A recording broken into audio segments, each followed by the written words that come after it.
It was actually probably the happiest year of my life, that year of German occupation. For me, it was a very positive experience. It's a strange thing, because you see incredible suffering around you, and in fact, you're in considerable danger yourself. But you're 14 years old and you don't believe that it can actually touch you. You have a belief in yourself, your belief in your father. It's a very happy-making, exhilarating experience.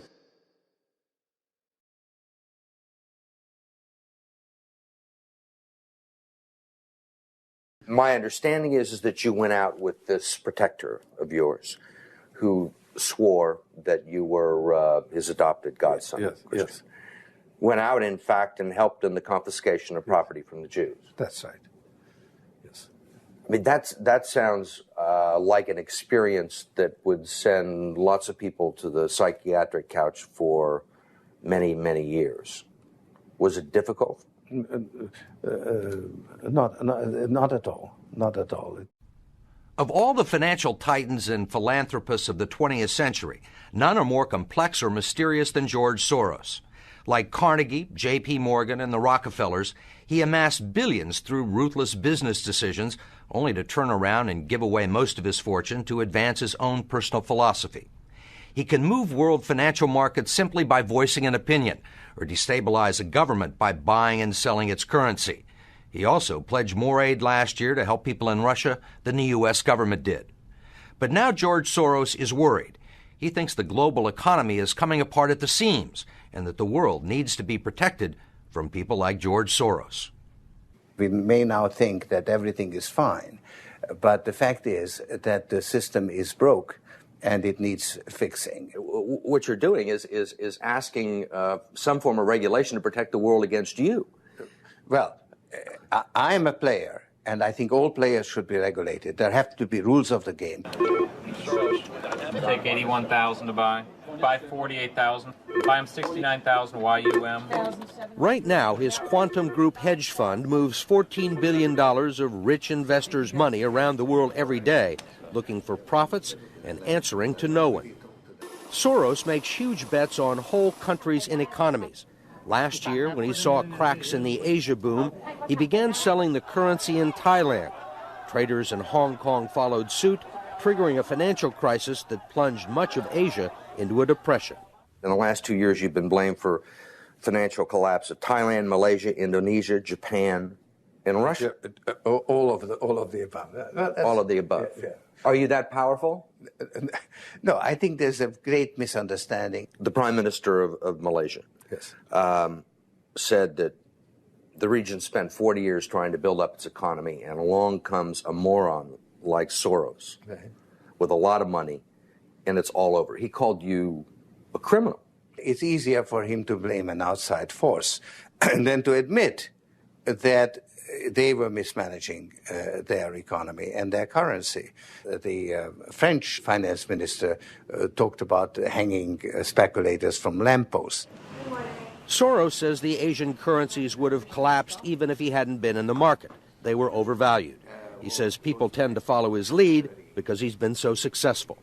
I think that I've been blamed for everything. I am basically there to make money. I cannot and do not look at the social consequences of what I do. This man is a carnivore of the first order. Jim Grant is the editor of Grant's Interest Rate Observer and one of Wall Street's most respected analysts.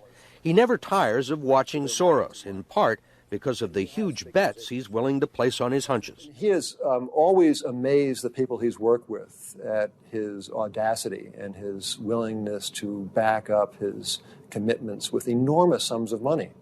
It causes the blood to drain from ordinary mortals' faces. Like risking $2 billion in Russia. When the Russian market began falling apart in August, Soros was the country's single largest investor. He called the U.S. Treasury and asked Uncle Sam for $7 billion to prop up the ruble. When U.S. officials failed to intervene, Soros wrote a letter to the Financial Times of London saying he thought the Russian currency should be devalued by as much as 25%. A few words from Soros were enough to cause panic selling that fueled the crash.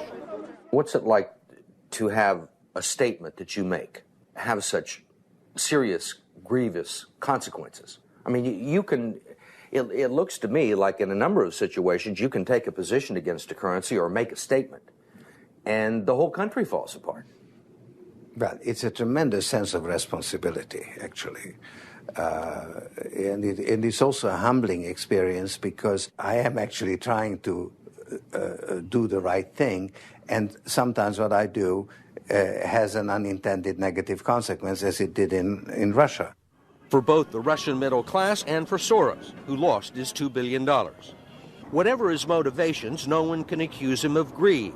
He's backed away from the day-to-day operation of his businesses and is giving away his billions now with the same determination that he made them in places like Haiti, a country that has less money in the bank than he does.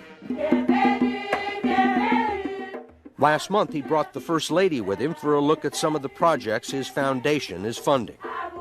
This is Mr. George Soros, and he's going to be helping the hospital. This year, Soros plans to give away almost $500 million around the world. In Bosnia, when the water supply to Sarajevo was cut off at the height of the siege, it was Soros who wrote a check to jury-rig a pipeline through an abandoned highway tunnel. $5 million up front can be more valuable than $50 million a year or two later. Ambassador Richard Holbrooke brokered the peace in Bosnia. At one point, after the Dayton peace agreements in Bosnia in 1995, for a considerable period of time, George had given more money to implement the peace agreements than the U.S. government had. He just could move that fast. In Russia, he pledged $100 million to help scientists who might otherwise have sold their expertise to bidders like Iran or Iraq. In Eastern Europe, he's educated a new generation. And in Ukraine, he spent millions retraining the old Soviet military. At the center of George Soros, there's an inherent contradiction. Which is? Which is, on one hand, you're the capitalist who does not care about the social consequences of his act, and on the other hand, you are a philanthropist who cares only about social consequences. How do you resolve the two? Recognizing that as a competitor, I've got to compete to win. As a human being, I am concerned about the society in which I live. Which George Soros am I talking to now? The amoral George Soros or the moral George Soros? It's one person. It's one person who at one time engages in amoral activities and at the rest of the time tries to be moral. To understand the complexities and contradictions in his personality, you have to go back to the very beginning, to Budapest, where George Soros was born 68 years ago to parents who were wealthy, well-educated, and Jewish. When the Nazis occupied Budapest in 1944, George Soros' father was a successful lawyer. He lived on an island in the Danube and liked to commute to work in a rowboat. But knowing there were problems ahead for the Jews, he decided to split his family up. He bought them forged papers, and he bribed a government official to take 14-year-old George Soros in and swear that he was his Christian godson. But survival carried a heavy price tag. While hundreds of thousands of Hungarian Jews were being shipped off to the death camps, George Soros accompanied his phony godfather on his appointed rounds, confiscating property from the Jews. These are pictures from 1944 of what happened to George Soros' friends and neighbors.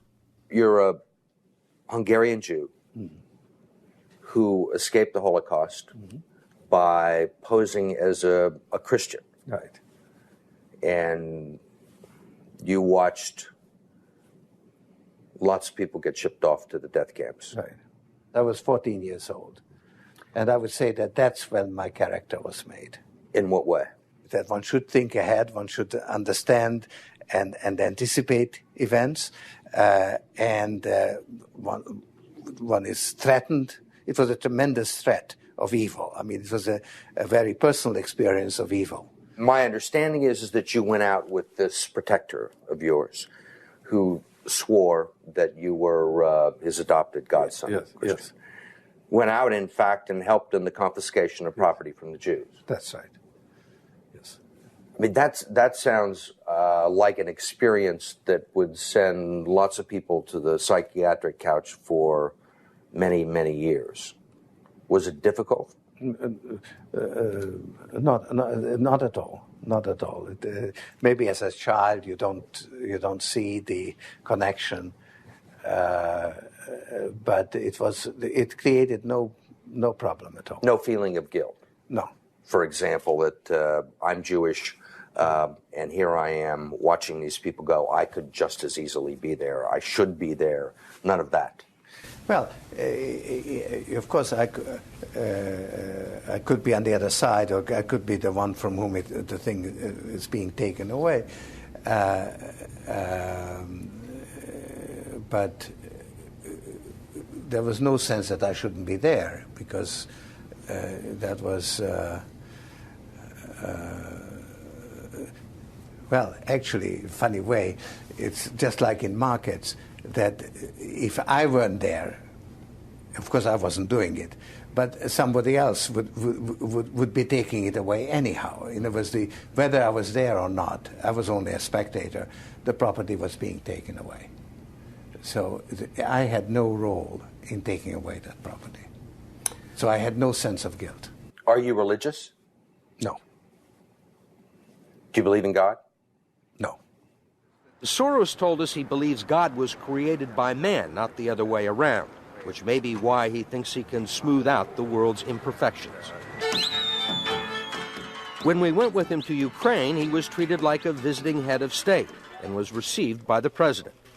Then he was received by the prime minister and finally the central bank. 20% in cash. They even allowed him to look at the books and asked him for advice. Lots of people want George Soros' advice. Most recently, South African President Nelson Mandela. Actually, President Mandela asked me, how could South Africa protect itself against speculators like you? And I told him, I wrote him a memo, trying to give him the best advice I could, how to reduce the exposure of South Africa to speculative attack. That's the old stop me before I kill again approach, right? Well, you're telling this is what you can do to stop me. Whether I or somebody else does whatever is happening in the markets, it really doesn't make any difference to the outcome. I don't feel guilty because I'm engaged in an amoral activity which is not meant to have anything to do with guilt.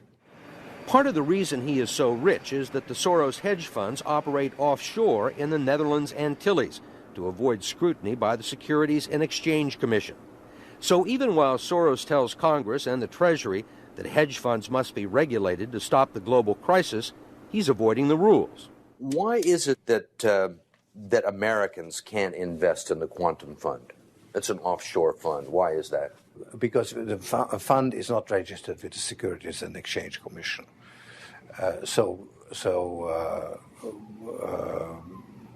We are not licensed to do business in the United States. That's right. Because? Because we are not registered with the Securities and Exchange Commission. Because we find it more convenient to operate without it. So in some ways it's to escape regulation. Yeah, that's right. But you've been sitting here talking about the need for regulation. Yes, and whatever regulations are imposed, we will obey. We already conform to everything. If the beneficiaries of Soros's billions do not understand the intricacies of SEC rules and offshore hedge funds, they do understand what he's done for them. The president of Haiti is reading his new book, The Crisis of Global Capitalism, and so is President Clinton. Will all the attention spoil George Soros? George Soros, in a way, is Donald Trump without the humility. One of your money manager told us that George really does think he's a god. I mean, if you think that you're God and you go into financial markets, you're bound to come out broke. So the fact that I'm not broke shows that I don't believe that I'm God. Welcome to the Glenn Beck program. America, tonight I ask you to watch this program with an open mind. I ask you to put your partisan differences aside and really listen, and then do your own homework. Don't take my word for it. Research yourself. This is far too important. The topic tonight and tomorrow night, George Soros, There are things that are happening in this country that don't make sense. Van Jones said something that bothered me over the summer. I mean, he said a lot of things over the years that have bothered me, but one comment in particular over the summer stuck with me, and it was this. You handle the top down, but it's also bottom up and inside out. Top down, bottom up, and inside out. So now your challenge as you leave here, our challenge, is to take care of that bottom up part and that inside out part, the heart part. That's bothered me because I know who this guy is. He's a communist revolutionary, a guy who pined for the days of Stalin. The Iron Curtain went down. Something's wrong there. Well, it really bothered me until recently when I started looking into all the George Soros connections and the size and the scope of his reach. And let me tell you something. I said to you, read up on George Soros. There's plenty of ways to read about him. These are all books about George Soros, many of them written by him. So there's no shortage of information, and read them. Read them. The comment doesn't bother me anymore. I understand what it means. And that's why that comment now frightens me. And I will put it into perspective tonight and tomorrow. Pull back the curtain and reveal what that actually means. And it will terrify you. There's a couple of other things that you'll understand. First of all, in 2003, Soros and a partner funded the new $5 million liberal group, MoveOn.org. Well, MoveOn.org, what exactly is that? Well, you remember it. This is the group that originally called General Petraeus General Betrayus. It was despicable. Well, who had they tapped for the executive director of MoveOn.org? This guy, Zach Exley. I've never heard of him before. Do you know who he is? Well, he previously had trained activists for the anarchist group, the Ruckus Society. These are the riots in Seattle, helped orchestrated by this guy. More on that in just a minute. Oh, by the way, he's also a blogger for the Huffington Post, which is interesting because the Huffington Post gets money from George Soros. Oh, and he's also a fellow with the George Soros Open Society Institute. Violent radicals. Oh, and by the way, it's just not that phrase that came. George Soros has been following him as he originally funded the Ella Baker Society, or the Center for Human Rights. And then, of course, he was on the Apollo Alliance. And then when he got fired from the White House, he went to Center for American Progress, which is also funded by George Soros. Radicals. Radicals. Oh, the Open Society Institute, in case you don't know what this is, don't worry, you will in the next couple of days. The Open Society Institute is George Soros' most important group. It is really spectacular. It is his philanthropist arm. This is where he looks for Mother Teresa to give out his precious money. And boy, did he find Mother Teresa. Well, not exactly. He found, to head this organization, the founder of the violent activist group SDS, Students for a Democratic Society. You don't know what they did in the 60s? You will. One string, $425 million every single year. The strings that are being pulled by the puppet master.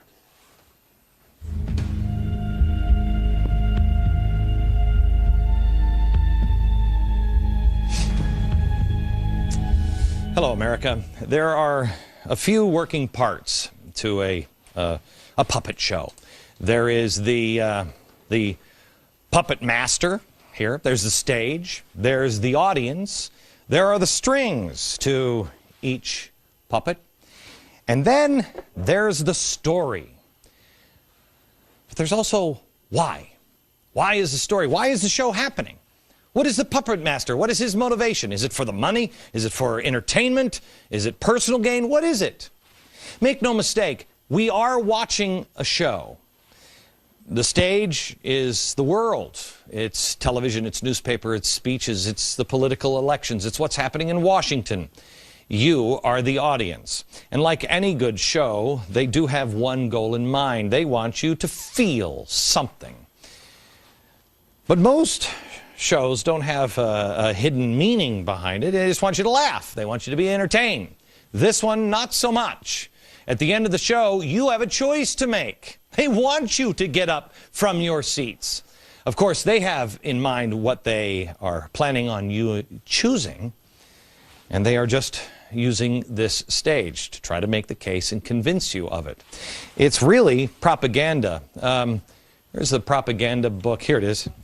This is actually from one of Wilson's. Nasty, nasty guys. This is the book that I've told you before on propaganda that Hitler used. Goebbels. I just want to show you in propaganda, this is D. Now this is what's taught in schools. D. Democracy is administered by the intelligent minority who know how to regiment and guide the masses. That's great. This is Edward Bernays. Let me give you the whole quote here. He says, the conscious and intelligent manipulation of organized habits and opinions of the masses is an important element in a democratic society. Those who manipulate this unseen mechanism of society constitute an invisible government, maybe almost a shadow government, remember that, which is the true ruling power of our country. Do we have a shadow government? Answer it now, remember how you answer it, and then answer it again after today's show and tomorrow's show. The question is, do we have a shadow government? And if we do, who are those intelligent minority that is guiding us through? And where are they guiding us to? If you skip past all of the puppets and the strings, if you stop looking at the puppets themselves, you have to see who's behind the puppets. Who is choosing the puppets and the players? Who's the puppet master? George Soros. Now, I am sure that this will be called a conspiracy theory, and quite honestly, a year ago, 2 years ago, I wouldn't have believed it myself. But it is right out in the open. I encourage you, do not take my word for this. Do your own research, and don't go to conspiracy websites or anything else. Go to his own books.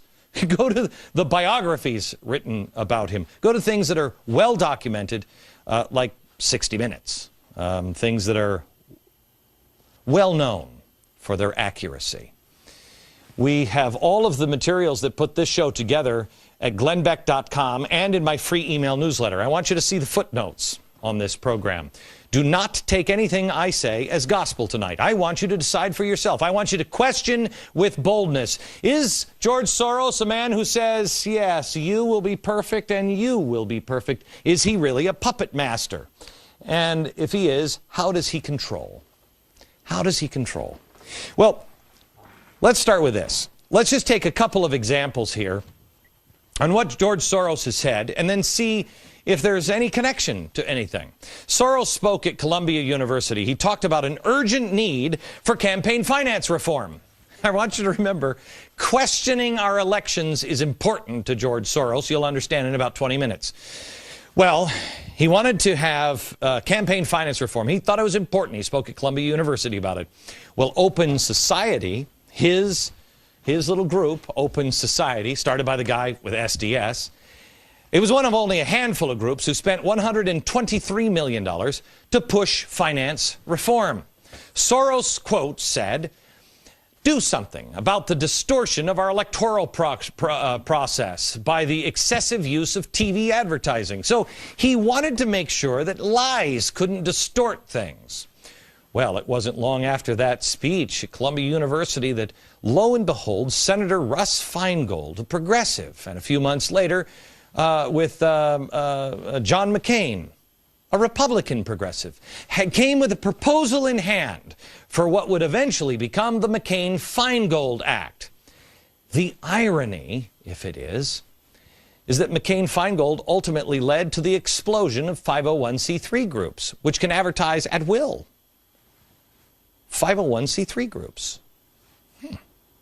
Oh, 501c3 groups?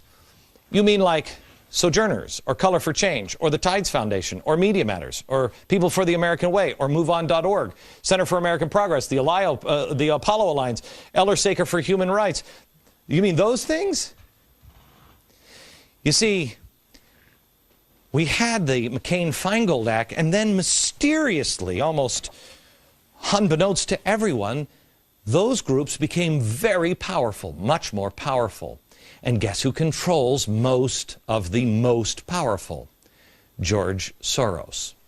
George Soros, in the aftermath of 9/11, talked about police action as an alternative to war. Now, did anybody pick up on that? This is what he said. War is a false and misleading metaphor in the context of combating terrorism. Crimes require police work, not military action. George Soros. Here he is, the Democratic candidate for president, adopting crimes require police work, not military action positions. What we've learned is that the war on terror is much more of an intelligence operation and a law enforcement operation. The war on terror is far less of a military operation and far more of an intelligence-gathering law enforcement operation. And that's what we have now in our office. Starts with George Soros. Days after President Obama was elected, George Soros again set the agenda.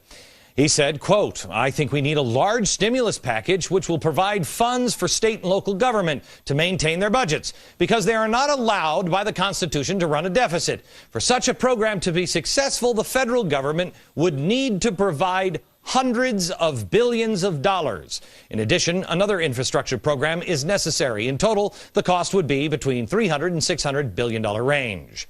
Well, what was on the first thing on his agenda? The $787 billion stimulus bill. Gee, I remember this, and I remember saying at the time, who wrote this? It was too complex. It was too early in his, oh yeah, that's right, the Apollo Alliance. Where does the Apollo Alliance come from? The Tides Foundation. And where does the Tides Foundation get a lot of their funding? George Soros. Soros also heavily promotes green jobs and cap and trade. Also, days after Obama was elected, he called for a new energy bill. "I think this is a great opportunity to financially deal with global warming and energy independence.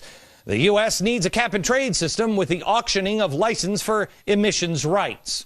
I would use the revenues from these auctions to launch a new environmentally friendly energy policy that would be yet another federal program that could help us overcome the current stagnation." Well, Congress introduced, but you stood up. You said, "I don't think so." The audience started to revolt. Cap and trade failed. Now, through Freedom of Information Act, we find out that the Department of Energy and the EPA actually coordinated their response to damning reports on green jobs from Spain with the help of George Soros and his Center for American Progress, which gets their funding from here, George Soros. Here it is, December 9th, 2004. Also, there was this piece of information. This guy, where is Eli? Eli Pariser. There he is. He headed the Soros group, the front group, MoveOn.pac. Now, he wasn't upset that Kerry lost. Why? He explained this in an email. This is important that you understand. Quote, "In the last year, grassroots contributors like us gave more than $300 million to the Kerry campaign and the DNC and proved that the party doesn't need corporate cash to be competitive. It's now our party. We bought it, we own it, and we're going to take it back." Do you understand what just happened? George Soros got rid of all of the corporate money through McCain-Feingold, which then allowed all the 501c3s to come in. This one might help, and this one might help, and this one might help. And all the 501c... Hi, I'm Bill O'Reilly. Thanks for watching us tonight. We have a powerful and important program, so I hope you stay through the whole thing. You won't be sorry. Buying political power. That is the subject of this evening's Talking Points memo. Factor has been investigating far-left billionaire George Soros, a man who wants to impose a radical left agenda on America. And under the radar, he is making great progress. Soros has set up a complicated political operation designed to do two things: buy influence among some liberal politicians and smear people with whom he disagrees. Now, here's a chart of how Soros and a few other wealthy radicals who help him are funneling money into the political process. Stay with me on this. Most of Soros's political money flows through his Open Society Institute. You see it there on the left, which is almost unlimited funding. Since 2001, according to federal documents, the Open Society Institute has given nearly $20 million to the Tides Foundation, right below that, an astounding amount. Now, Tides, in turn, funnels the money to a variety of radical hatchet men who are all well paid. For example, Tides has donated millions to the vile propaganda outfit Media Matters, which specializes in distorting comments made by politicians, pundits, and media people. Media Matters is an internet site, but directly feeds its propaganda to some mainstream media people, including elements at NBC News, columnists Frank Rich and Paul Krugman at the New York Times, columnist Jonathan Alter at Newsweek, and Bill Moyers at PBS. In fact, as president of the Schumann Center Foundation, Moyers oversaw at least a $500,000 transfer of money to Media Matters. We'll have more on that tomorrow. Now, George Soros is also pouring money into the Center for American Progress, run by former Clinton aide John Podesta, and the Democracy Alliance Group, both of which fund Media Matters as well. So you can see an enormous amount of money this Media Matters has control of. Finally, George Soros has given the radical left organization Move On many, many millions of dollars. This group actively supports liberal politicians like Howard Dean and John Edwards. It also organizes demonstrations promoting left-wing causes. So you can see how powerful this guy Soros has become. He can smear anyone he wants in a variety of ways. His organizations can raise millions for politicians who will do his bidding. Thus, he can demand that politicians running for office do what he tells them to do. If a liberal politician doesn't toe the Soros line, he or she will be denied funding and brutally attacked. Just ask Senator Joseph Lieberman about what Move On and Media Matters did to him. Now, Talking Points has reason to believe John Edwards is taking orders from the Soros group right now, and other Democratic politicians may be as well.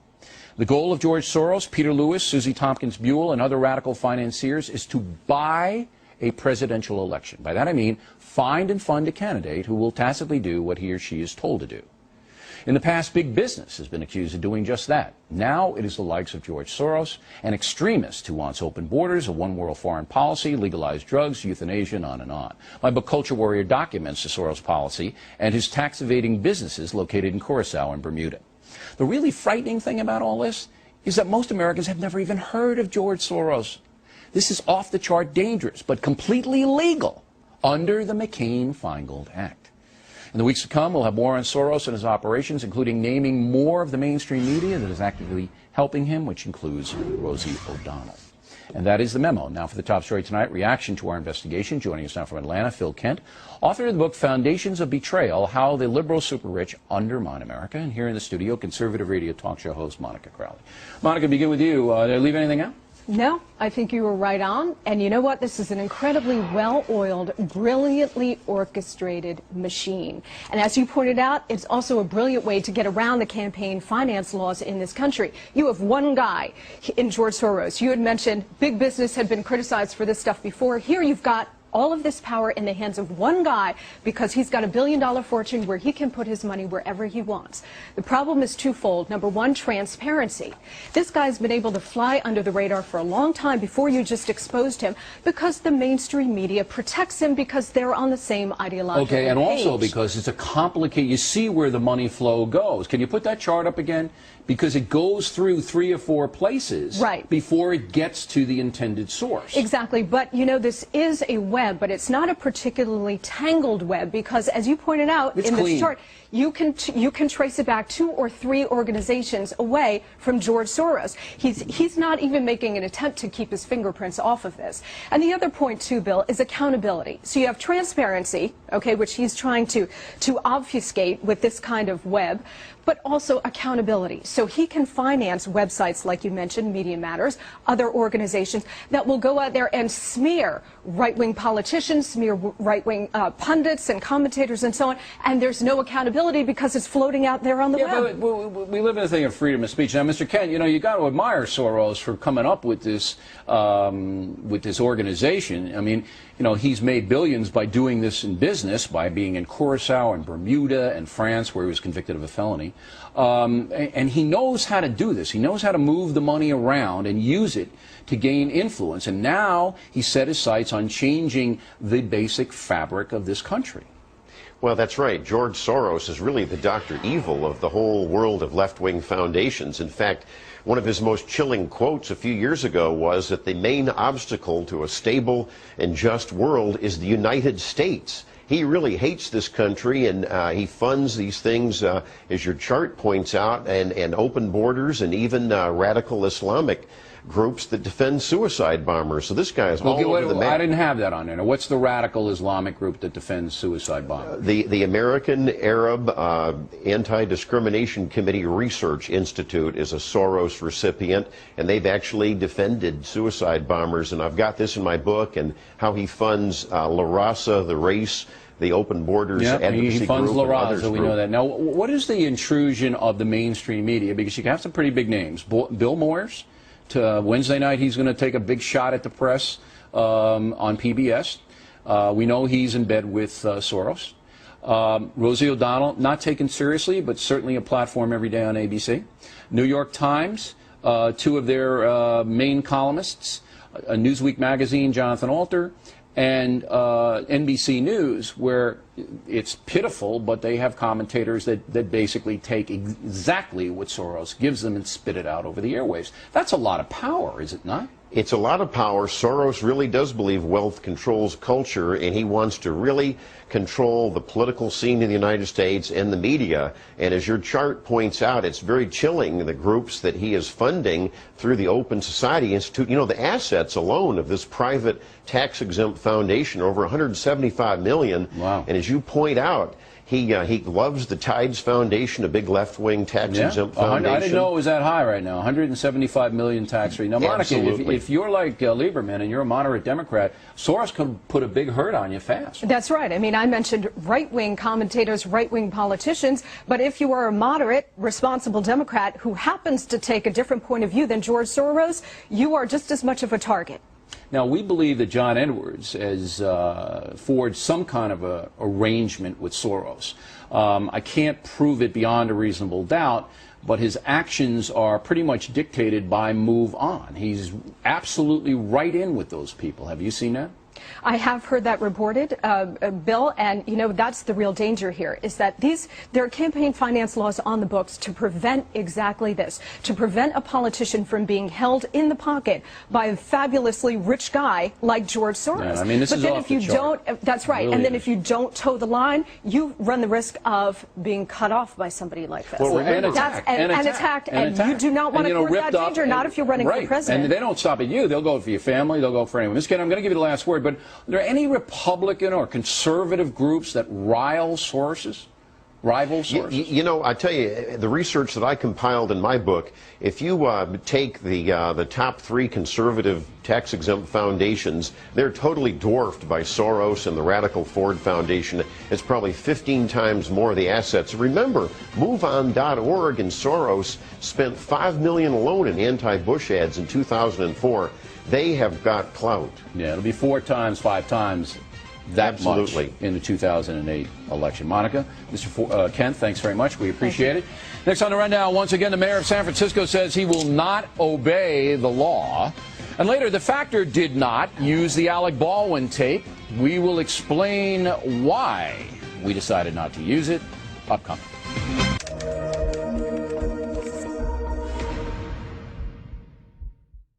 We will make America great again.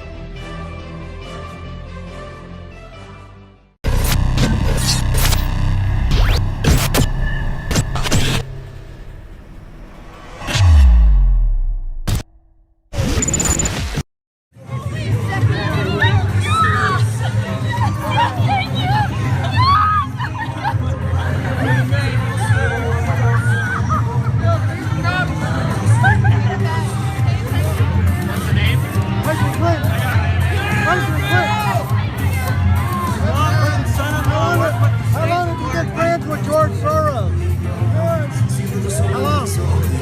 How long have you been friends with George Soros? I don't know. I've known him for, I suppose, since he was trying to help the Balkans after the Bosnian War. Can you do me a favor and put that back? I can be right in the take that.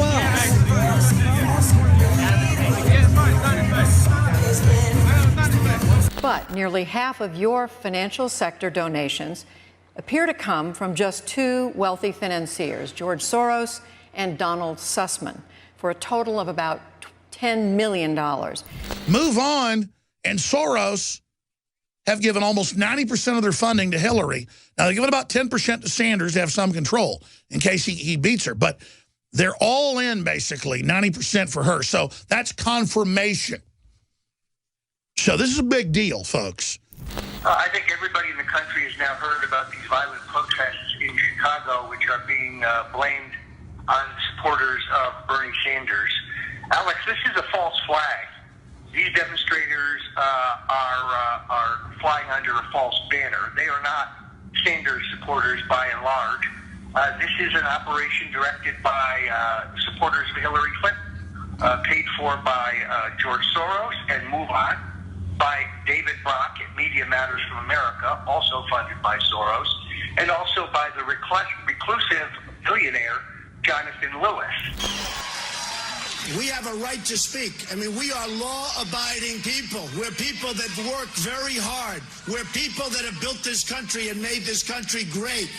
And we're all together, and we want to get along with everybody. But when they have organized, professionally staged wise guys, we've got to fight back. We've got to fight back. How long have you been friends with George Soros? I don't know. I've known him for, I suppose, since he was trying to help the Balkans after the Bosnian War. Can you do me a favor and put that back? Can you do me like that? Take that back. Yeah, it's fine. Not in fact. Not in fact.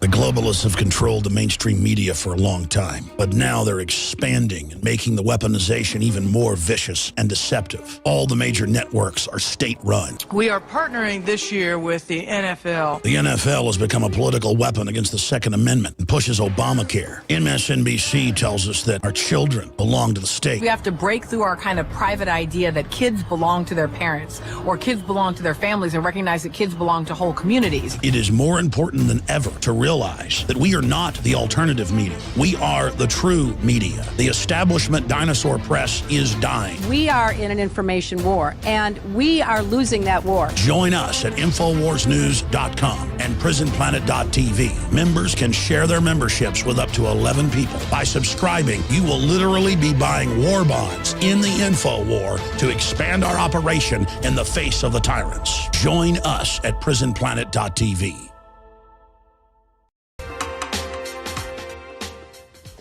George Soros is the world's most famous investor and speculator. It was his fund that earned in excess of $1 billion when he bet against the British pound in 1992. But he is more than just a money manager with one of the best track records in history. He is also a noted philanthropist whose gifts include a fund to prevent Russian nuclear scientists from selling their knowledge to a donation to help the children of war-torn Bosnia.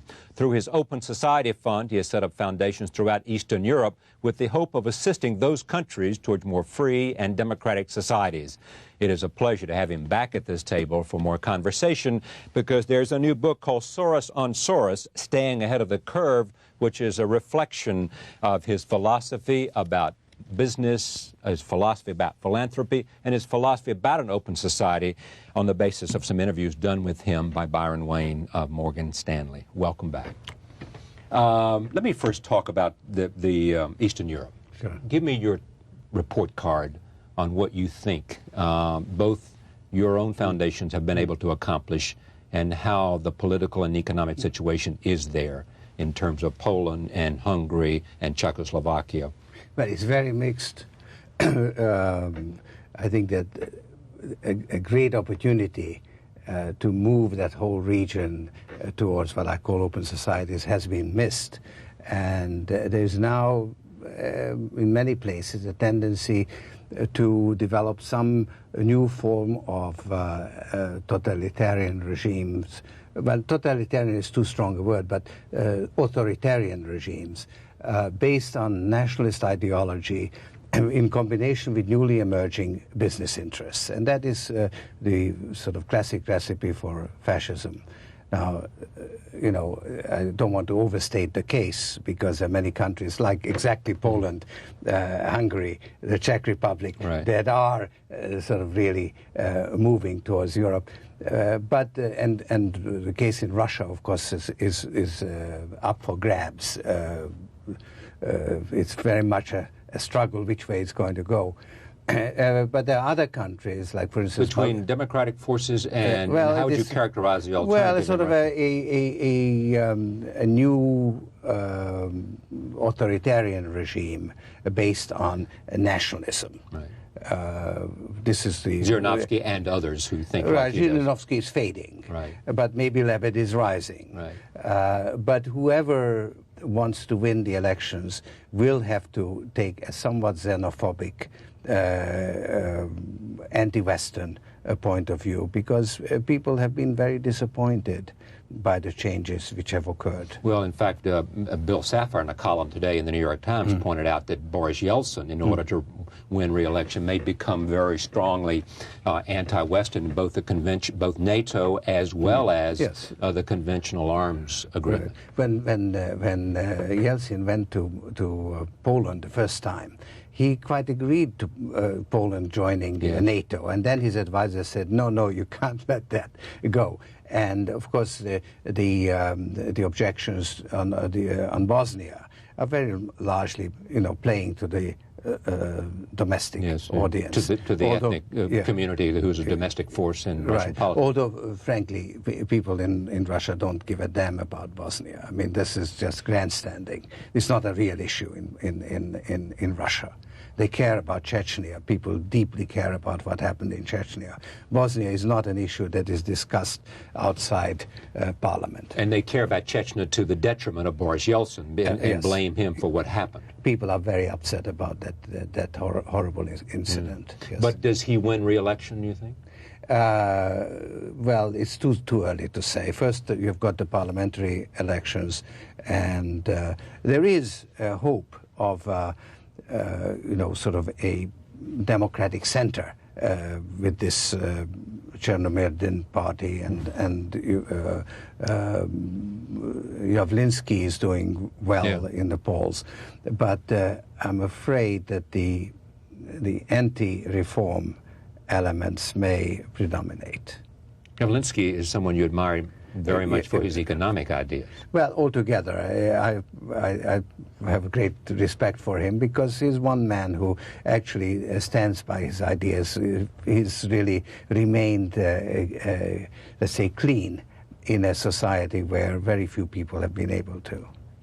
If someone came to you and said, have your foundation investments, the amount of money that you have through foundation, creating the university, Central European University? Yes. Creating the university and other things you have done to promote the notion of an open society, have those seeds been worth the effort? Yes. Would you say yes, or would you say... No question about it. I mean, I think that when you look at the entirety of what the foundations have done, it's been very worthwhile and very effective. Yet if you look at individual programs, many have failed. We have had many difficulties. In Russia, we have had about 3 putsches where the foundation had to be cleaned up.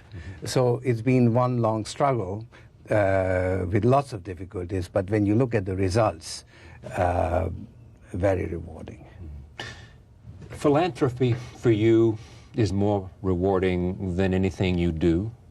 Well, I've got great reservations about philanthropy. Actually, I really think that charity is a very corrupting activity, and it is so, even in my own foundations, and I'm struggling against it all the time. Where does the corruption come from? Well, first of all, you know, you corrupt the people that you give money to, because you don't teach them self-reliance, but you teach them to depend on you. You teach them dependence rather than interdependence. That's right. So you make them, they become objects of charity, which, I mean, we avoid. But then it's very corrupting to the giver, because people suck up to him. People will tell him what people, when they go to a foundation, they tell the foundation what the foundation wants to hear. And then when they get the money, they do with it what they want to do. And the two are not the same. Does it cause you to want to pull back from philanthropy because you believe that it might not be? No, but I've got, I must say that I got sucked into something that I knew was full of paradoxes and contradictions. Did you do it in the beginning because you had made so much money that you wanted to carry forward a philosophy you believed in?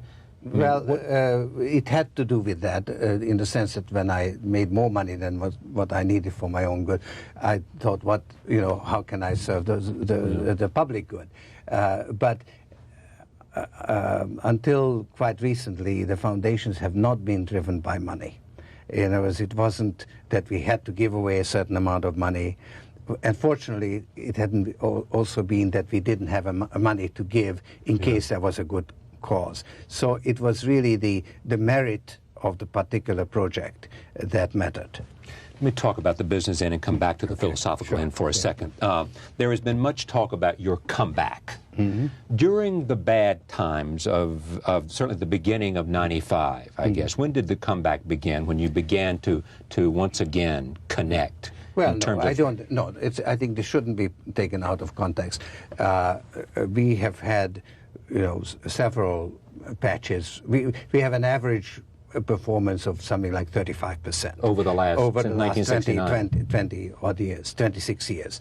But it's made up of years which are 5% or 8%, and years that are 60% or 100%. That's how you get the average. Yeah. And we had 4 wonderful years, 90 to 93 inclusive. Right. And 94, we were only up 4%, which was our second worst year. And in the first half of this year, we were actually down when the market was up. That's what I referred to. And that was a sort of a bad patch. But you have said, you're quoted as saying that somehow you began to feel somewhat that the forces were against you, in a sense. I mean, did you? Well, we just didn't get it right. We had the opportunities were there, and we got caught. And it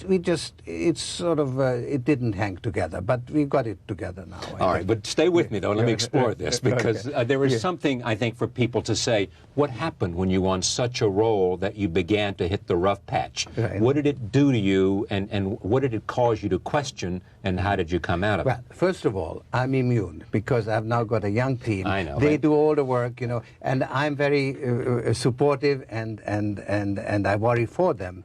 But I don't really worry. Well, Stanley Druckenmiller and people like that have gotten all the credit. But they took all the pain, right. Because managing money the way we do is extremely painful. A very responsible job and very stressful. And I don't actually feel the stress. If I did, I probably wouldn't be able to sit here and talk to you. So that's number one. You don't feel the stress anymore because it's not your judgments that are on the line? I'm not on the line. Right. They are on the line, and I'm just stand behind them. I'm coach, right. And they are performing. It's right. You're the coach and Stanley's the quarterback, isn't it? Right. So of course I'm involved, you constantly re-examine what you're doing wrong, and you slowly you tentatively get things right. But you can't really get a dynamic going until you have a little profit under your belt, because it's very different when you're risking your principal than when you're risking your profit. So that's how you get these runs, when you get it right, and then you can risk more and make more money. When you have lost it, when you're doing poorly, you've got to retrench. And even as you get it right, you don't get the performance until you can do it on a larger scale, because risking your profit, you see, is much easier. It's less terrifying than risking your principal. Yeah, I mean, the reason we have such a good record is because we never lose our principal. Once we are in a bad position, we retrench. So we might lose a little bit, but we're never in danger. Because you leverage well. That's right. We deleverage when we are not making money. You stop leveraging. I assume that's what deleveraging means. Yeah. But in the sterling coup, which would not coup, in the investment there, where you captured the attention of the world and certainly the Bank of England. Right. Did you put $10 billion at risk or not? Yes. Now, was that all profit or was that principal? Well, it was our principal, but it was not all at risk, because the most we could have lost would have been, let's say, 2-3%, because there was no. It was a high reward, low risk bet. Right. In other words, if it had gone wrong, we would have had the transaction cost of undoing it. Right. Whereas if we got it right, we made something like 15-20%. So we did put all our equity at risk, but it wasn't, it wasn't really very much of an risking 10 billion. You were risking $1 billion or less, even less. Even less. No, even substantially less. Yeah. We made $1 billion, but we made more than $1 billion actually. But we could have lost a few $100 million, which would have been perfectly acceptable. 1995. I want to move past business, but stay with me for a second. In 1995, the beginning of '95, when you began to, it was a rough patch.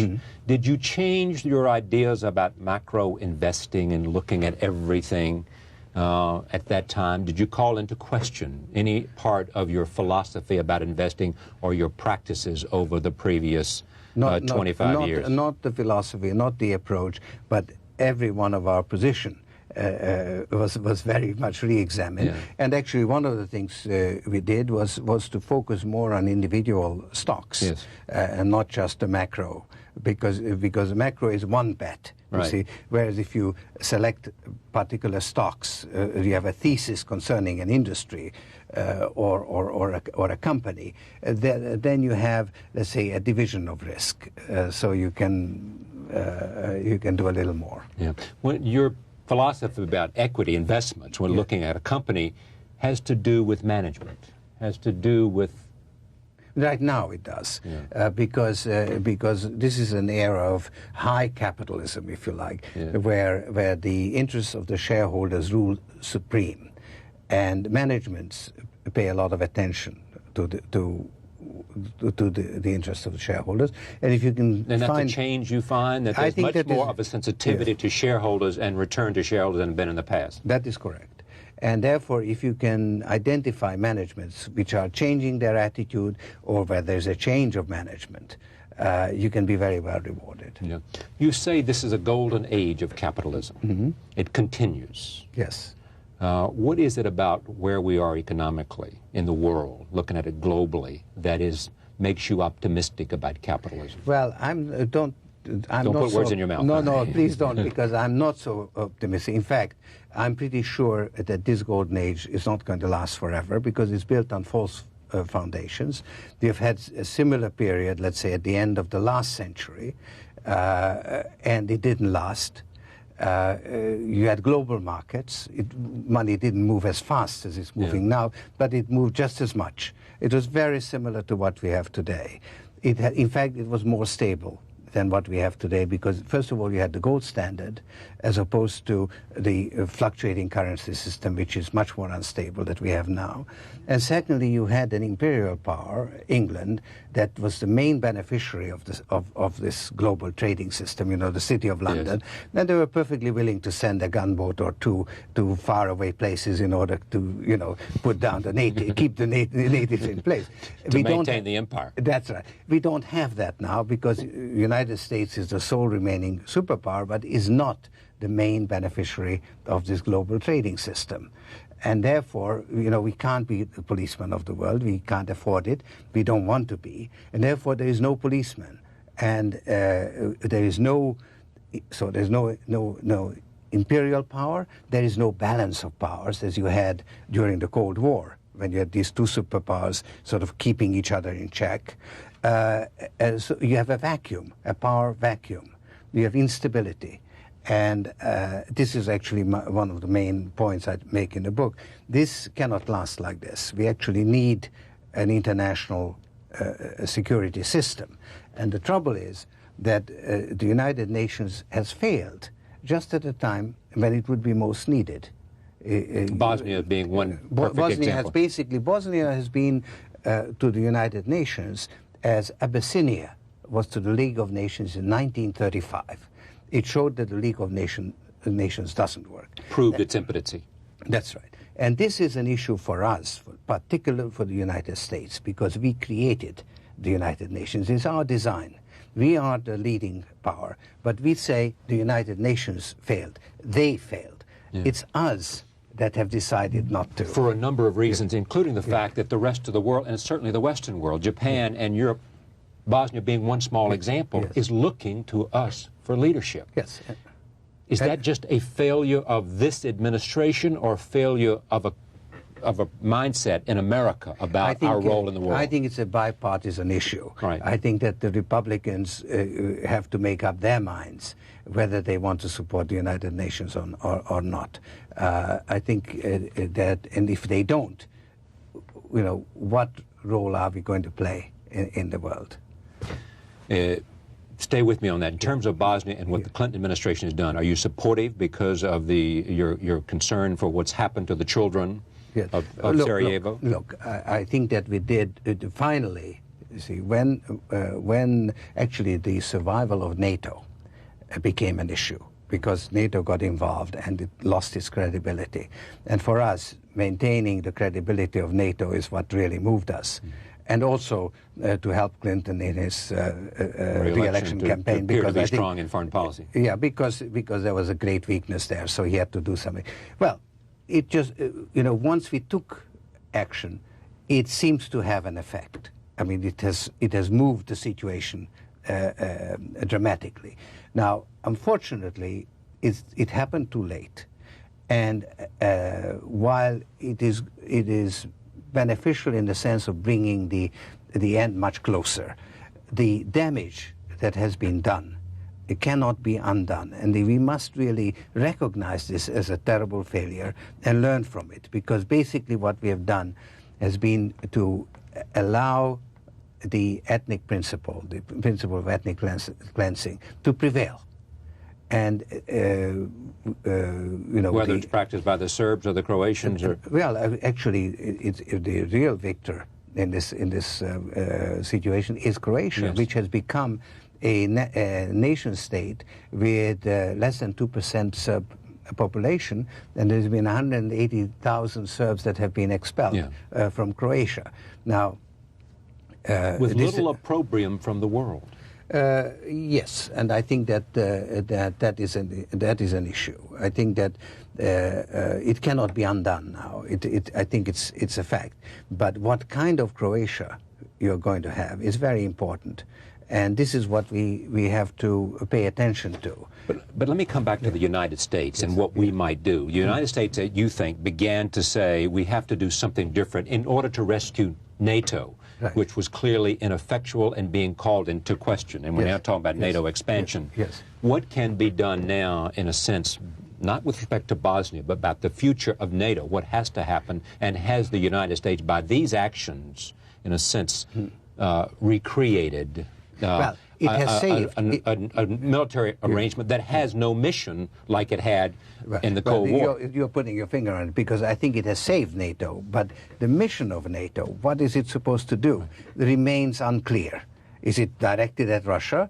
That means we want to turn Russia into an enemy. Right. So I think that the mission of NATO has to be redefined.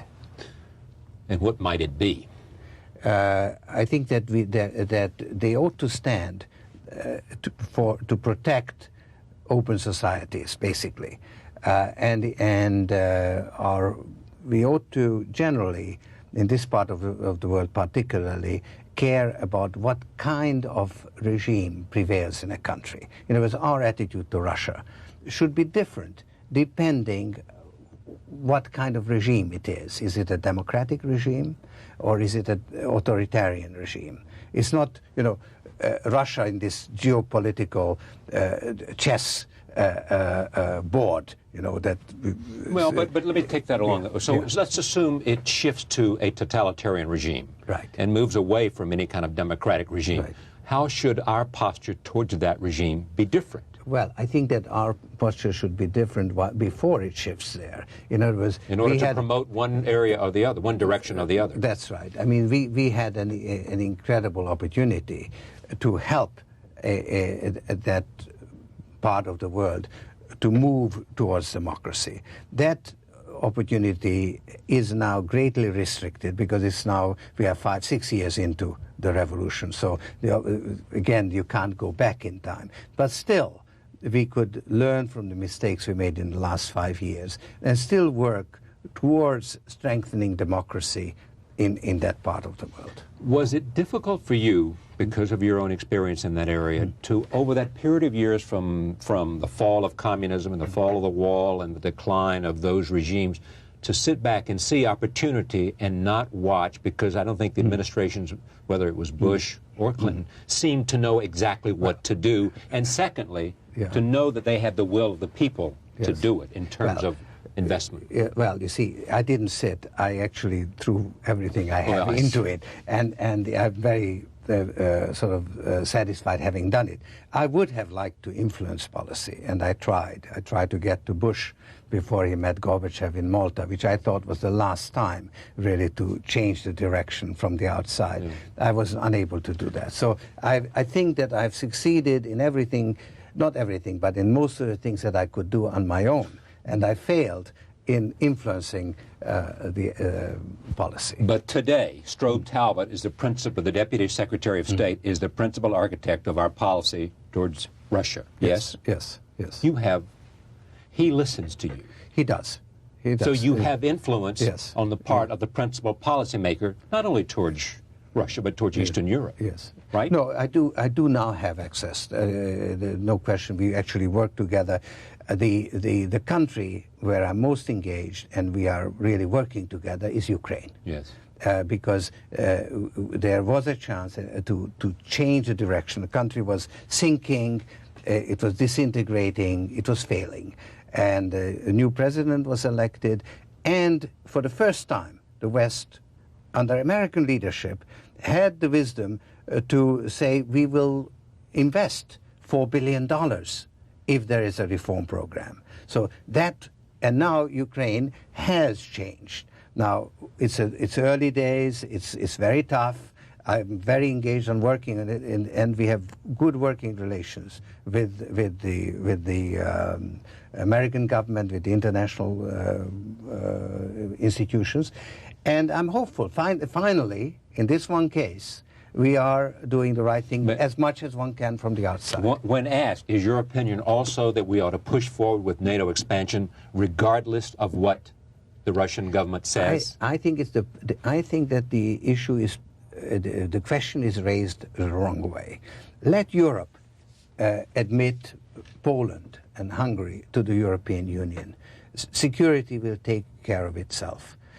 Let us have a constructive policy towards Russia, and Russia will not object. So your idea is forget NATO, let them come into some other kind of economic arrangement or security arrangement rather than NATO, because it is NATO that inflames the Russians or causes at least their paranoia. There's a saying that war is an extension of politics. Right. I say let's concentrate on politics and not war. I mean, it's a failure of politics when we come to war. So let's deal with the political and economic situation in those countries. That puts you at odds, I think, with Henry Kissinger, who is one of the people who endorse your book. We could have a very good debate, because we do have a difference of opinion. Yes. All right.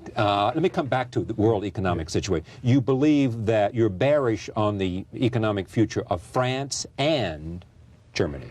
Bearish. No, I'm concerned. I'm concerned about the trend towards European disintegration. Yeah. That is to say, you have a disequilibrium situation after the reunification of Germany. And first there was an attempt to accelerate the integration. It peaked in the Maastricht Treaty. It failed in the process of ratifying that treaty, and now we are in a period of disintegration, and that I think is very harmful, because it puts us right back where we were in the interwar period. Nation states with different interests clashing. You mean between World War I and World War II? Yes. Right. And so this is now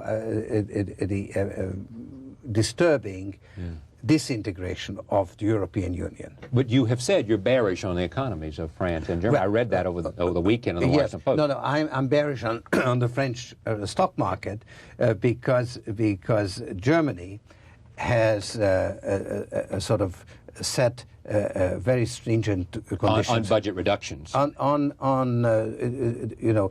Insisted that France has to meet the criteria of the Maastricht Treaty in order to have a common currency. France is lagging, and there's now a confrontation shaping up between the independent central bank in France and the government. And I think that there's going to be a government crisis, and I don't think that Juppé might not survive. What do you think of Chirac so far? I admired his stand on Bosnia. Yes. I think he showed some leadership. It's a new. And how about nuclear testing? That I think was. I think a mistake. Yeah. I think it should have been avoided. I'm told he had some influence on Clinton's thinking about Bosnia. I think that it was one of the elements that moved this administration to action. Okay, I'm coming to the U.S. economy in a second. Let's go to Japan. Yeah. You believe that they have dealt with their interest rate problems there, but have not dealt with a significant structural issue they have there, which is that the finance minister has enormous control. Right. No, you see, Japan faces a problem of deflation, the likes of which we have not seen since the Depression. It's due to, prices are falling and economic activity is falling. It was a very disturbing development. The banking system is in deep trouble, a lot of bad loans. The government has taken steps to try to dig itself out of this hole. One of the ways of doing it is actually to try to get the yen down in value. This gives a little opportunity to people like me to make some money and dig ourselves out of the hole. Yeah, I know. You've lost some money on the yen, did you not? That's right. So interest some money rates, is putting it lightly, probably. Interest rates have been reduced practically to 0.5%. Right. And finally, the yen is falling in value, and there's the problem of Keynes mentioned this problem of pushing on a string, but there are these holes in the banking system, so you can push a lot of string into those holes, so you will be able to do something. So I think that Japan will probably dig itself out, but it hasn't even started to deal with the structural issue which has gotten it into the hole. Because what people don't realize, we sort of so admire this fabulous industrial economic machine. miracle that's taken place there. The industrial machine, where Japan really has comparative advantage in practically every industry that it enters. Because they were modernized after the war and they had appropriate management. Yeah, I think it's a lot. It has a lot to do with mentality. Right, that's what I want to say. Really sort of a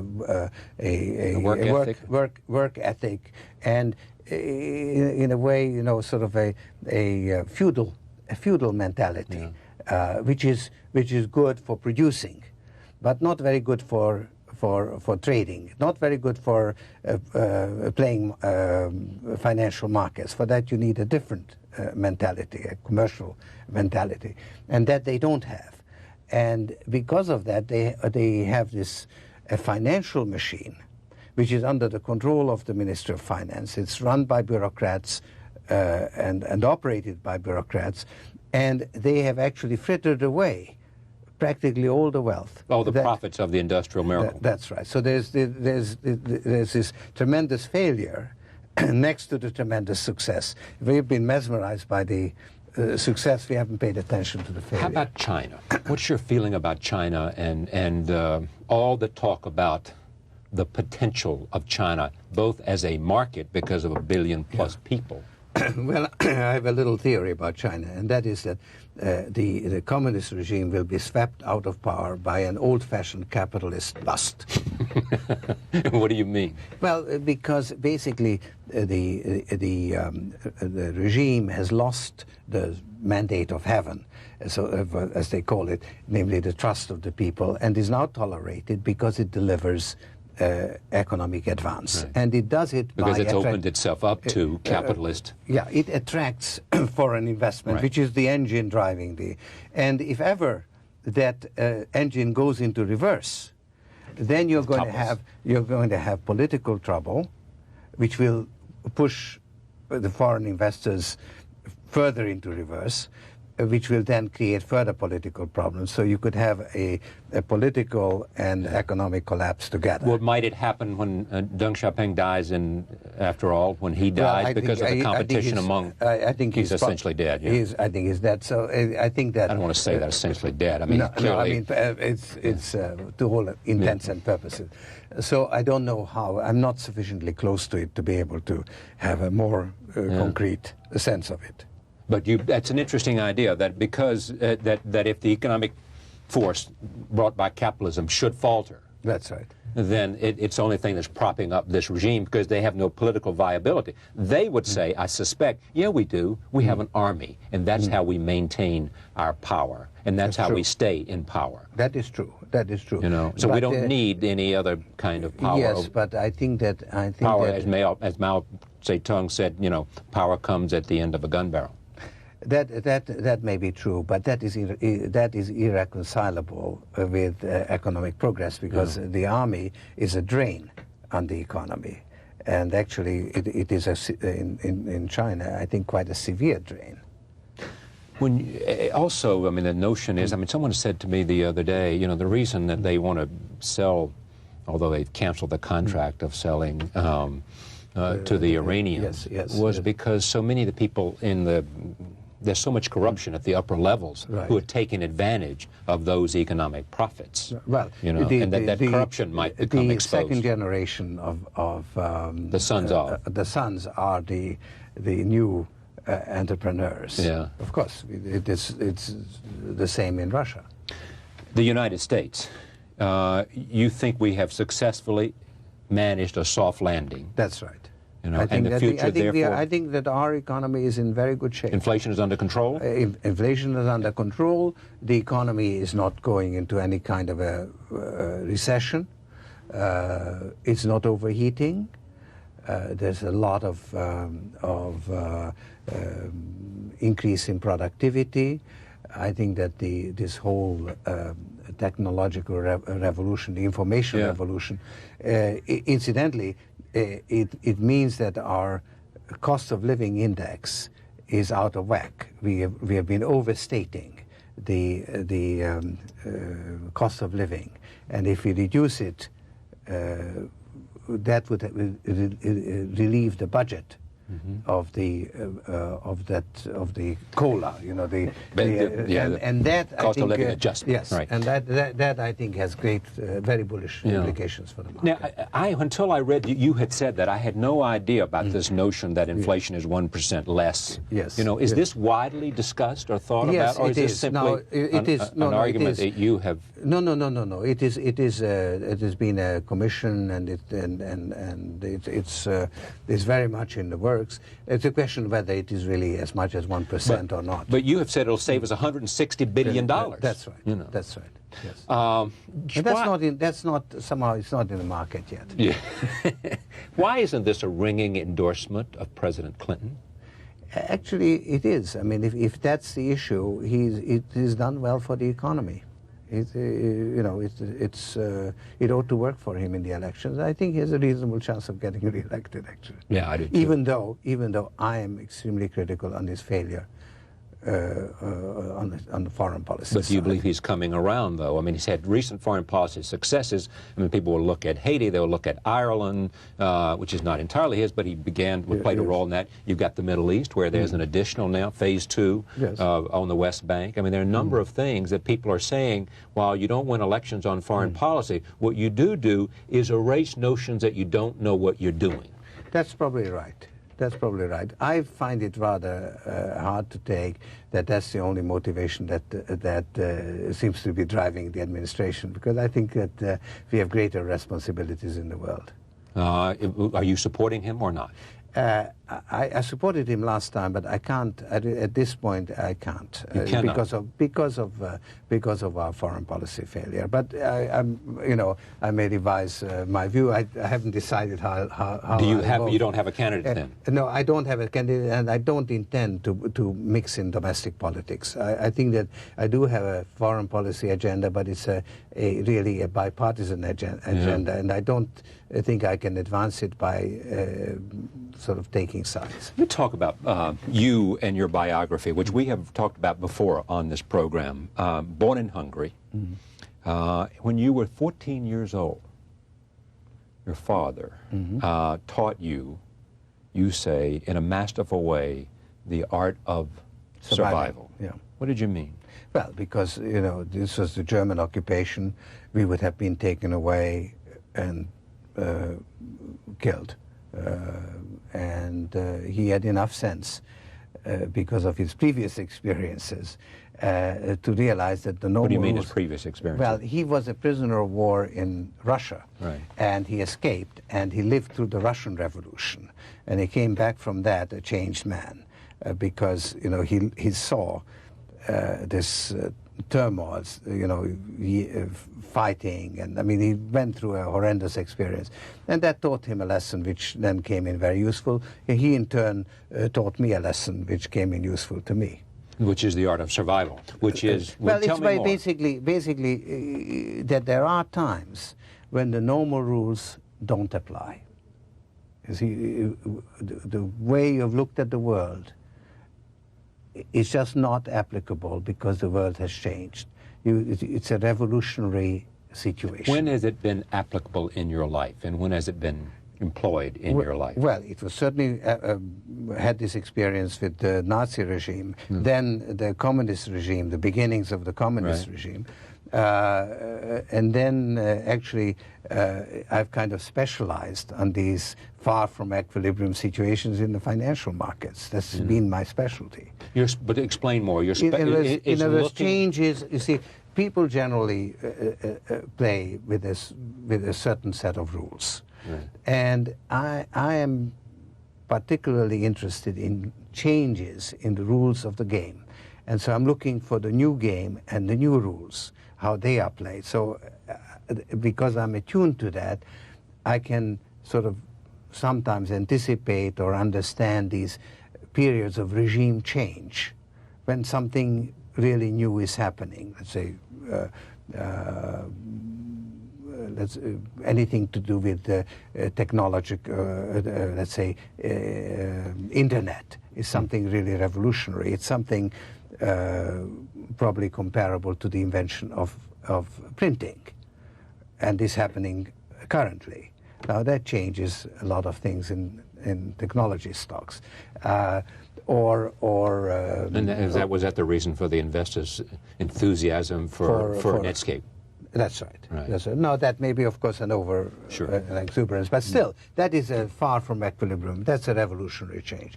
The internet, in your judgment, the World Wide Web, is as important as the printing press. Yes, I think it will change, the way we do many things. Not just, I mean, the way we do research, the way we do our shopping, the way we communicate with people. To a large extent, I think it will replace television because it will replace the newspapers, because we'll probably get the information sort of collated for us. Yes. So I mean, it's too difficult to anticipate. But do you have a clear vision? No, I don't have a clear vision. I just have a vision that there's some. You know that there's a moment of change. I have a chaotic vision, not a clear vision. You have a moment, but you know there's a moment of change here taking place because of the internet. Yes. Because it changes the way the world speaks to each other. That's right. The individuals in the world, and gives people the capacity to go around institutions that they or have access to institutions in a different way. It sort of democratizes in a way. Yeah, it will change many things. So that's one example. But I mean, you take, let's say, Europe, the integration and disintegration of Europe. Those are, you know, what we talked about. It makes me bearish on the French market. So those are the changes that I look at. Now, does that still mean you adhere to macro investing, or is it? Oh yes, of course. And that basically is looking at looking at a series of forces that you think. Yes. Whatever the currency you're looking at, whether it's bonds or stocks or commodities or currency. Right. Well, if it's a macroeconomic change, then you've got sort of macro instruments like bonds, or which allow you to play them. Yeah. How have you changed after all of this money and all of this attention? I mean, what has it caused you to do with the way you live your life and choices you make for yourself? Well, I think it empowered me in many ways. I mean, it has given me freedom, and it has also given me an ability to have much greater impact than otherwise. And of course, with that goes the responsibility. What kind of impact do you want to make, right? So it really makes you think. So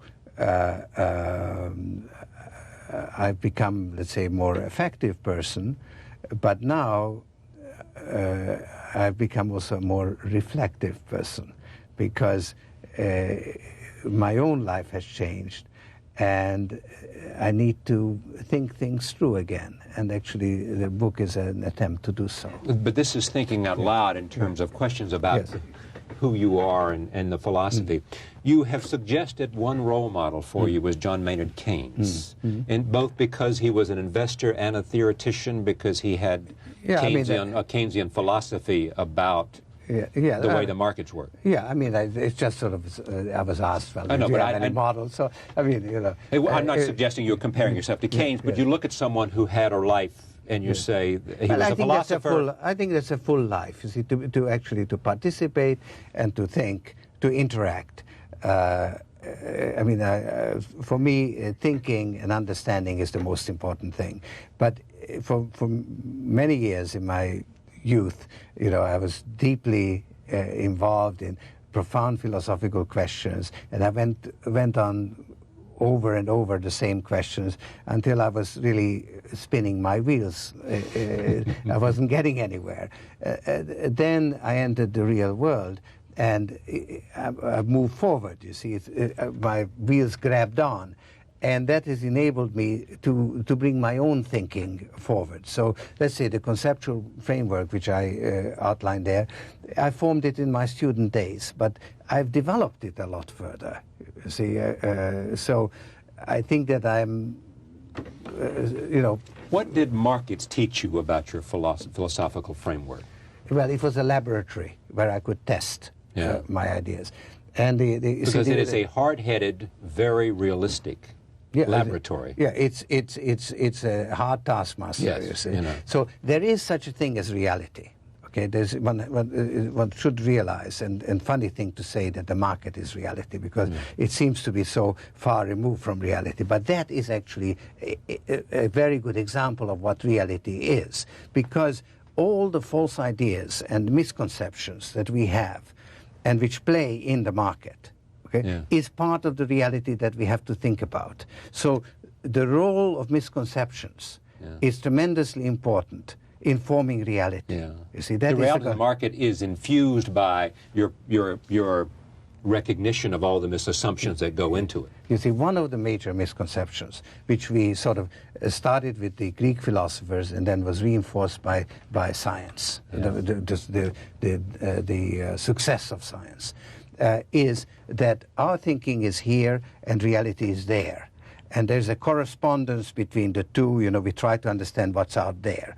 But in effect, our thinking is part of the reality that we are trying to understand. You see, so instead of thinking of sort of two parallel things. We have to realize that there is one big thing, which is reality, okay? And there really is such a thing, and we are part of it. And being part of it, we can't possibly encompass it, understand it fully. And our conceptions about what that thing is, usually misconceptions, is part of it. Yeah. So it's an evolving reality. It's a self-generating reality. The more we understand, the better we can cope with it, the more sophisticated our civilization becomes. The more complicated, the more there is to understand. What do you think is the best? I want to come to the markets and how you feel about the fact that the markets are not perfect.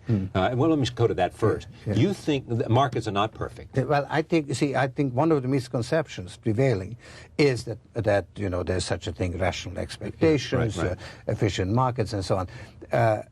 I think that basically markets, it's closer to the truth to say that markets are always wrong.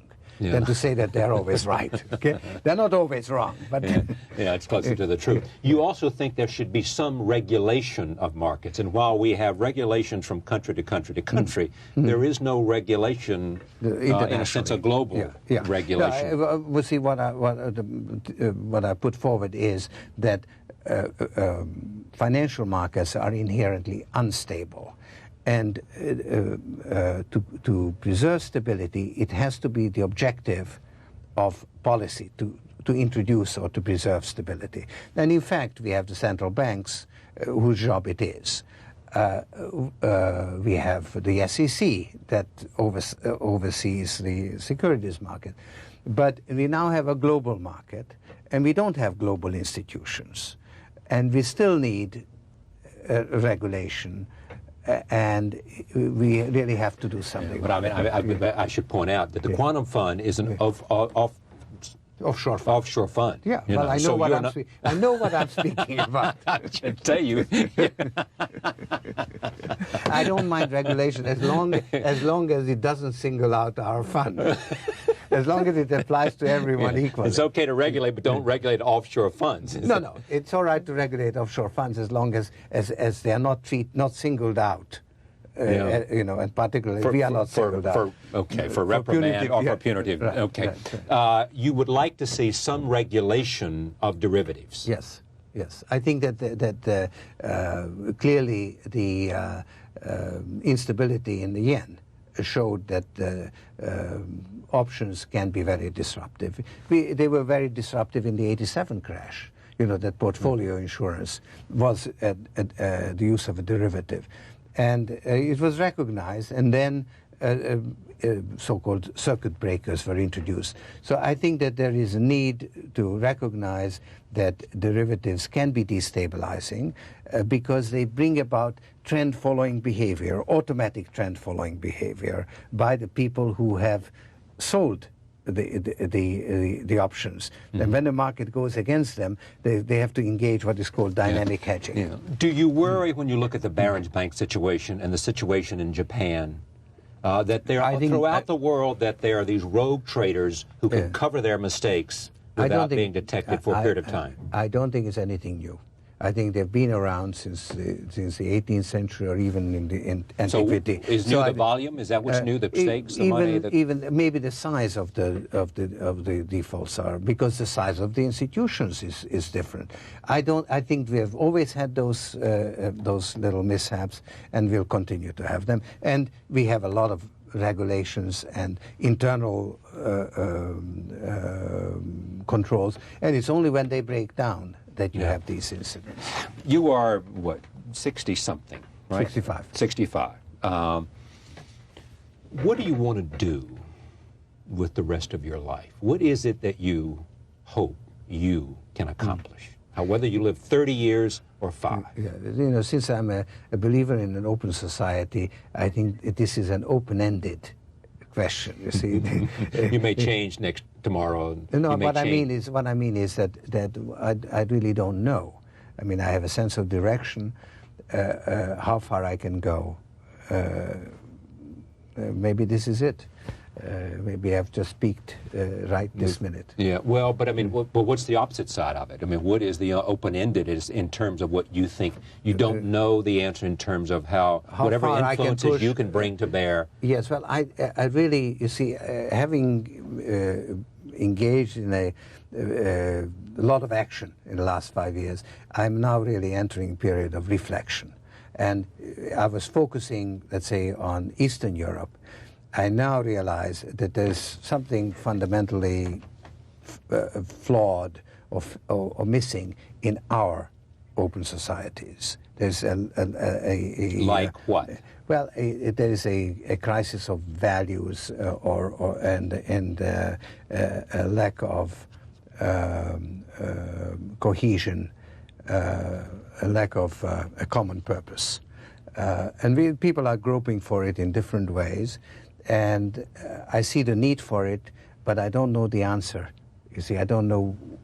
For instance, I see this tremendous need for a stable security system. Mm-hmm. I really think that we will have an awful lot of wars and how about moral values? How about the notion of a sense of purpose? Yes, that is very much part of questions of liberty and freedom. Yes, I mean the question is, you see, you live in an open society. It means that we live in a global society, multicultural. What is it that we really believe in? You know, we have our values, the Japanese have theirs. Singapore tells us that Asian values are different from American values.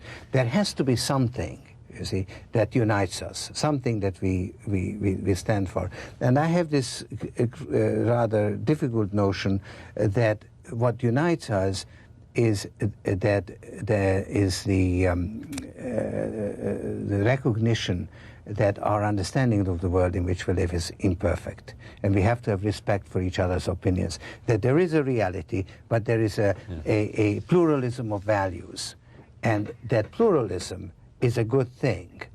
Now, therefore, pluralism has to be the common value. Right. Now, how to get there?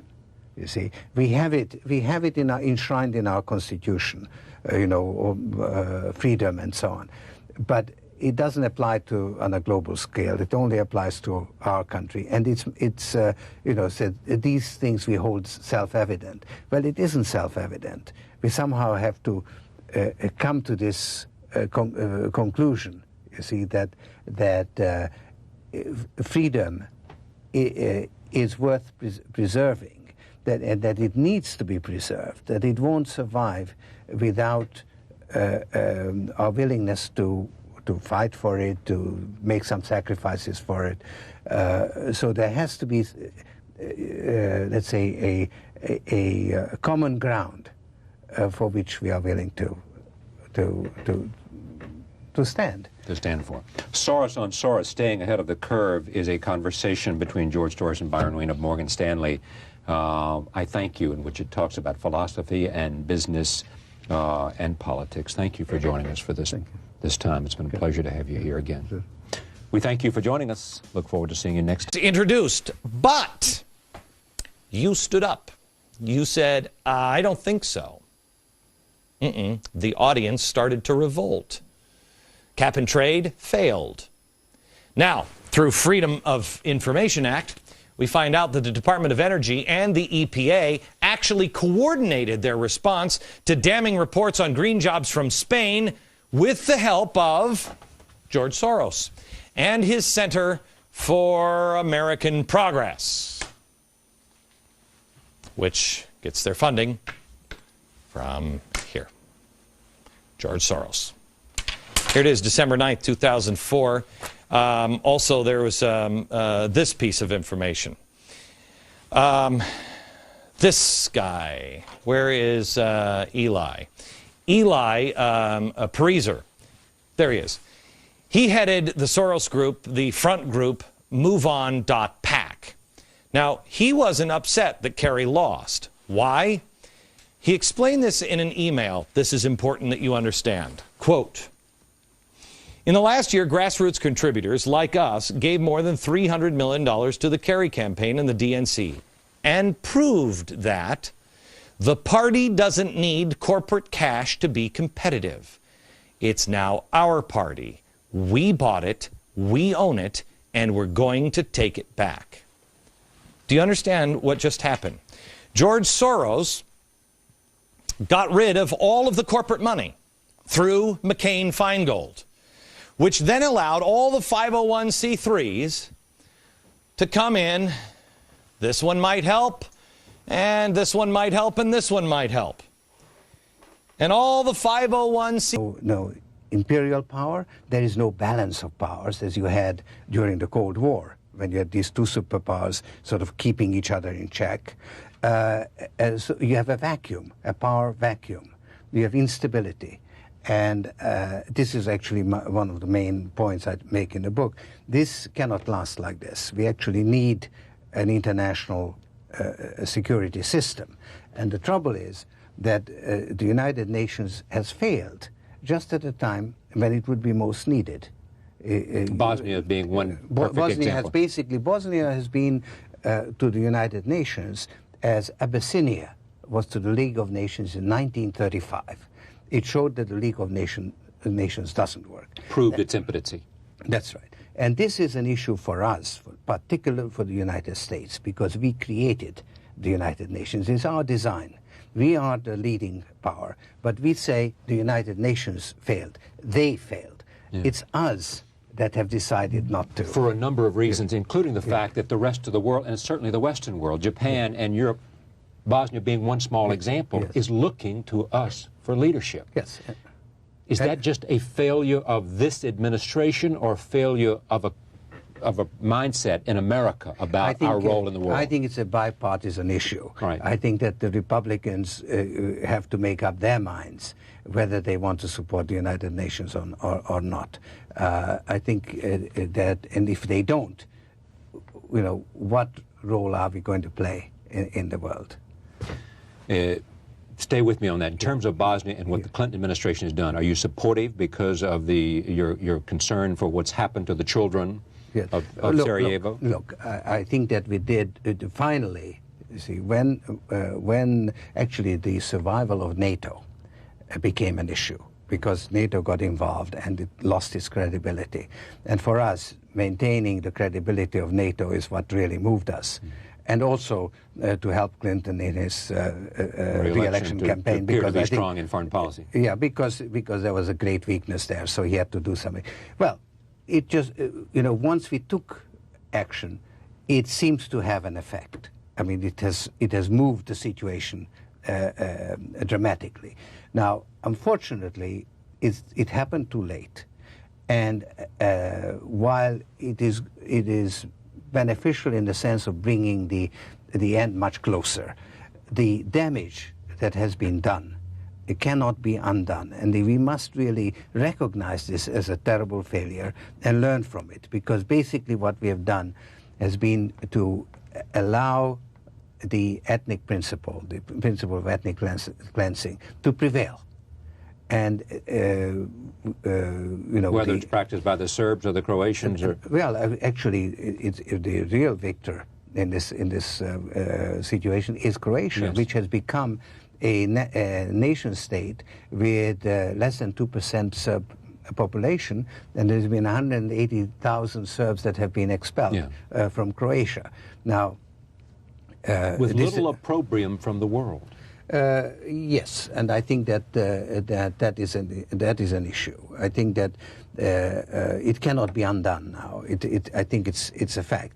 But what kind of Croatia you're going to have is very important, and this is what we have to pay attention to. But let me come back to the United States and what we might do. The United States, you think, began to say we have to do something different in order to rescue NATO. Right. Which was clearly ineffectual and being called into question. And we're now talking about NATO expansion. Yes. What can be done now, in a sense, not with respect to Bosnia, but about the future of NATO? What has to happen, and has the United States, by these actions, in a sense, recreated a military arrangement that has no mission like it had in the Cold War. You're putting your finger on it, because I think it has saved NATO, but the mission of NATO, what is it supposed to do, remains unclear.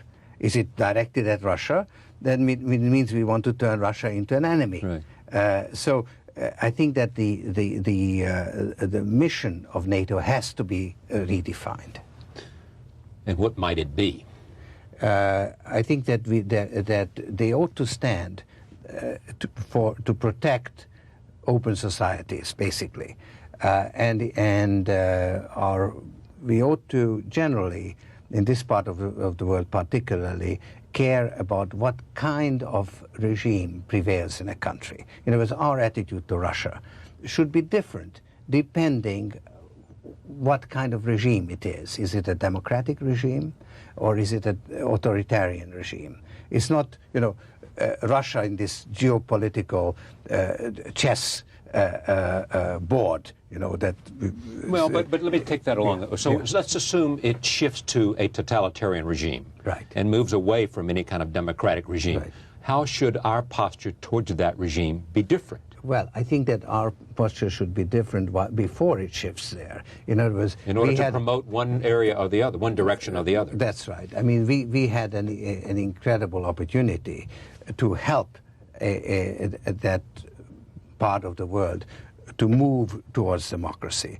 That opportunity is now greatly restricted because we are 5-6 years into the revolution. So again, you can't go back in time. But still, we could learn from the mistakes we made in the last 5 years and still work towards strengthening democracy in that part of the world. Was it difficult for you, because of your own experience in that area, to, over that period of years from the fall of communism and the fall of the wall and the decline of those regimes, to sit back and see opportunity and not watch, because I don't think the administrations, whether it was Bush or Clinton, seemed to know exactly what to do, and secondly, to know that they had the will of the people to do it in terms of investment? Well, you see, I didn't sit. I actually threw everything I had into it, and I'm very satisfied having done it. I would have liked to influence policy, and I tried. I tried to get to Bush before he met Gorbachev in Malta, which I thought was the last time really to change the direction from the outside. I was unable to do that. So I think that I've succeeded in everything, not everything, but in most of the things that I could do on my own. And I failed in influencing the policy. But today, Strobe Talbot is the Deputy Secretary of State, is the principal architect of our policy towards Russia. Yes? Yes. He listens to you. He does. So you have influence on the part of the principal policymaker, not only towards Russia, but towards Eastern Europe. Yes. Right? No, I do now have access. No question. We actually work together. The country where I'm most engaged and we are really working together is Ukraine. Yes. Because there was a chance to change the direction. The country was sinking, it was disintegrating, it was failing. And a new president was elected, and for the first time, the West, under American leadership, had the wisdom to say, we will invest $4 billion if there is a reform program. So that, and now Ukraine has changed. Now, it's early days, it's very tough. I'm very engaged on working on it, and we have good working relations with the American government, with the international institutions. And I'm hopeful. Finally, in this one case, we are doing the right thing as much as one can from the outside. When asked, is your opinion also that we ought to push forward with NATO expansion regardless of what the Russian government says? I think that the